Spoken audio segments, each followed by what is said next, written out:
एक और अहम और बड़ी खबर की ओर, जहां पर सुबह से लगातार सबकी नजरें आज जम्मू की टाटा अदालत पर लगी थी, क्योंकि टाटा अदालत के अंदर आज उस केस की सुनवाई होनी थी जो 1989 में हुआ था, और उसके बाद देश के अंदर भी काफी हंगामा देखने को मिला था, क्योंकि उस वक्त के वजीर दाखिला मरहूम मुफ्ती मोहम्मद सईद की बेटी का अगवा हुआ था, और उसके फौरन बाद पूरे मुल्क के अंदर सियासी गहमा गहमी तेज हुई थी। बड़ी खबर हम आपको बता रहे हैं कि रुबिया सईद मामले पर आज जम्मू की सीबीआई अदालत में कार्रवाई हुई है,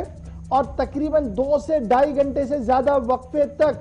जरा चली है, जिसके बाद एक और तारीख दे दी गई है सीबीआई की तरफ से, जहां एडवोकेट मोनिका कॉली ने रिप्रेजेंट किया, वहीं पर अनिल सेठी जो पीपल्स डेमोक्रेटिक पार्टी के लीडर हैं, वो आज पेश हुए मरहूम मुफ्ती मोहम्मद सईद की बेटी रुबिया सईद की तरफ से। और लगातार ये भी आपको याद होगा, कल हमने आपको बताया था परसों कि यासीन मलिक, जिन पर यह इल्जाम है कि उन्होंने उस वक्त की वजीर दाखिला की बेटी का अगवा कराकर 4 लोगों की रिहाई को यकीनी बनाया था, उस सिलसिले में आज उन्होंने खुद जरा की बात कही थी, और उन्होंने कहा था कि वो फिजिकल अपीयरेंस चाहते हैं जम्मू के अंदर, लेकिन वैसा मुमकिन नहीं हुआ। टेली कॉन्फ्रेंसिंग के जरिए से कई छोटे बड़े सवाल उनकी तरफ से भी पूछे गए हैं, इस तरीके की बात जो है वो सामने आ रही है। तो बड़ी खबर कि रुबिया सईद मामले में एक और तारीख लग चुकी है इस पूरे मामले पर, और पहली बार 30 साल के वक्फे में डॉक्टर रुबिया सईद, जो इन दिनों तमिलनाडु के अंदर रहती है, वो पहली बार इस केस में बहसती गवाह के तौर पर सामने आई है अदालत के, और अपना बयान वहां पर कलमबंद करवाया है। मेरे साथ हमारे साथी इस वक्त अनिल ज्वाइन कर चुके हैं। अनिल, बहुत शुक्रिया ज्वाइन करने के लिए। क्या कुछ ताजा तरीन तफसीलात आपके पास? देखिए वो मैं आपको बताना चाहूंगा कि इस वक्त लगातार हम सुबह से इस खबर पर बने हुए थे, और टाटा कोर्ट का जिक्र करते हैं तो आज टाटा कोर्ट में सुनवाई थी। रुबिया सईद का अगर जिक्र करें तो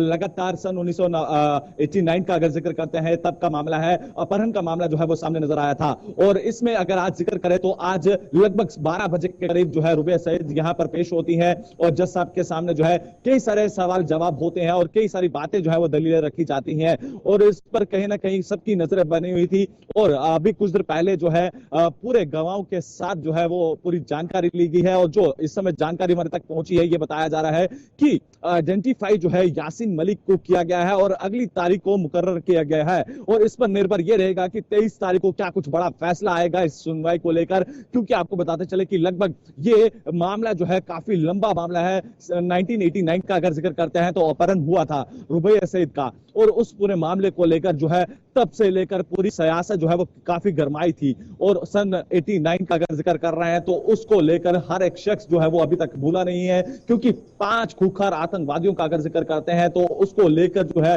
पूरे देश के अंदर जो है अनिल, अगर मैं आज की बात करूं, जिस तरीके से आज कार्रवाई हुई है, यासीन मलिक ट्राई कर रहे थे कि उनकी फिजिकल अपीयरेंस हो, वो जी खुद लड़ना चाहते हैं, क्या कुछ अंदर की बात बाहर आई है? मोनिका कोहली की तरफ से क्या कुछ कहा गया, और अनिल सेठी ने किन चीजों का डिफेंड किया, और क्या अगली तारीख भी आई है इस केस में, जैसे अभी तक इत्तला सामने आ रही है? देखिए इत्तला सामने यही आ रही है कि अगली तारीख जो है वो 23 तारीख की मुकर्रर की गई है, और सवाल अब ये है कि जो 23 तारीख की जो तारीख मुकर्रर की गई है, जिसमें यासीन मलिक ने एक बार फिर से सरकार से गुहार लगाई है कि 23 तारीख को जो है वो फिजिकल अपीयरेंस देना चाहते हैं, और रुबिया सईद से जो है क्रॉस क्वेश्चनिंग करना चाहते हैं। और अब ये देखने वाला होगा कि क्या यूटी प्रशासन या फिर जिला प्रशासन का किस तरह से वो रवैया रहेगा। बड़ी डेवलपमेंट इस केस के अंदर है कि 4 लोगों को आइडेंटिफाई किया डॉक्टर रुबिया सईद ने, जिनमें यासीन मलिक भी शामिल है और 3 लोग और भी शामिल है। 4 लोगों की आइडेंटिफिकेशन आज मुकम्मल हो गई है इस केस में। देखिए निश्चित तौर पर 4 लोगों की आइडेंटिफिकेशन की गई है, और जिसमें सबसे पहला नाम अगर जिक्र किया जाता है तो यासीन मलिक का सामने नजर आ रहा है। और इसमें ये चिंता का इसके साथ साथ ये खड़ी होती है कि जो 23 तारीख को सुनवाई होगी उसमें क्या कुछ फैसला रहेगा, वो एक महत्वपूर्ण रहेगा। और जो लगातार सुबह से ही कोर्ट में हम बने हुए थे, और अब लगातार लगभग 5 घंटे की पूरी बातचीत के बाद जो निर्णय सामने नजर आया है, 4 लोगों को आइडेंटिफाई किया गया है। बहुत शुक्रिया अनिल हमारे साथ ज्वाइन करने के लिए। फिलहाल टाटा अदालत से यह खबर कि अगली तारीख 23 तारीख की लग चुकी है, लेकिन एडवोकेट मोनिका कोहली जो सीबीआई की तरफ से खड़ी हुई थी और उसके साथ साथ जो डॉक्टर रुबिया सईद है उनकी तरफ से भी वकील वहां पर मौजूद थे। 4 घंटे से ज्यादा देर तक वहां पर अनिल सेठी और मोनिका कोहली के बीच बहस हुई है, तकरार हुई है और साथ साथ वीडियो कॉन्फ्रेंसिंग लिंक पर यासीन मलिक भी इस केस के अंदर मौजूद रहे थे। लेकिन इसमें पहली बार अगर आइडेंटिफिकेशन की बात करें, निशानदेही की बात करें, तो डॉक्टर रुबिया सईद की तरफ से जो बताया जा रहा है कि 4 लोगों की निशानदेही कर दी गई है। जराया हमें ये खबर बता रहे हैं फिलहाल अगली तारीख तक केस को मुलतवी कर दिया गया, लेकिन पहला मौका होगा अगवाकारी के बाद, केस रजिस्टर होने के बाद कि डॉक्टर रुबिया सईद कोर्ट के अंदर आई हो और उन्होंने पहचाना हो, 4 लोगों की आइडेंटिफिकेशन की हो।